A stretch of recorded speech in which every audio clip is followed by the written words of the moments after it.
Hello दोस्त, आज हम आपके लिए एक छोटी सी प्यार भरी कहानी लेकर आए हैं। तो चलिए शुरू करते हैं। एक आदमी ने एक बहुत ही खूबसूरत लड़की से शादी की।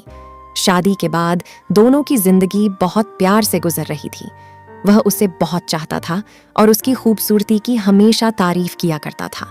लेकिन कुछ महीनों के बाद लड़की चर्म रोग स्किन डिजीज से ग्रसित हो गई और धीरे धीरे उसकी खूबसूरती जाने लगी। खुद को इस तरह देख उसके मन में डर समाने लगा कि यदि वह बदसूरत हो गई तो उसका पति उससे नफरत करने लगेगा और वह उसकी नफरत बर्दाश्त नहीं कर पाएगी। इस बीच एक दिन पति को किसी काम से शहर से बाहर जाना पड़ा।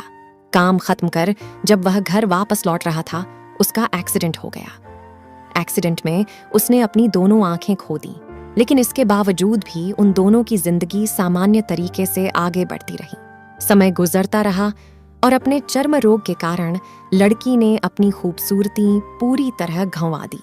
वह बदसूरत हो गई, लेकिन अंधे पति को इस बारे में कुछ भी पता नहीं था, इसलिए इसका उनके खुशहाल विवाहित जीवन पर कोई प्रभाव नहीं पड़ा। वह उसे उसी तरह प्यार करता रहा। एक दिन उस लड़की की मौत हो गई। पति अब अकेला हो गया था। वह बहुत दुखी था। वह उस शहर को छोड़कर जाना चाहता था। उसने अंतिम संस्कार की सारी क्रियाविधि पूर्ण की और शहर छोड़कर जाने लगा।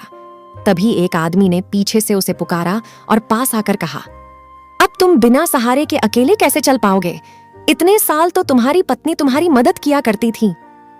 पति ने जवाब दिया, दोस्त, मैं अंधा नहीं हूं, मैं बस अंधा होने का नाटक कर रहा था, क्योंकि यदि मेरी पत्नी को पता चल जाता कि मैं उसकी बदसूरती देख सकता हूं तो यह उसे उसके रोग से ज्यादा दर्द देता। इसलिए मैंने इतने साल अंधे होने का दिखावा किया। वह बहुत अच्छी पत्नी थी, मैं बस उसे खुश रखना चाहता था।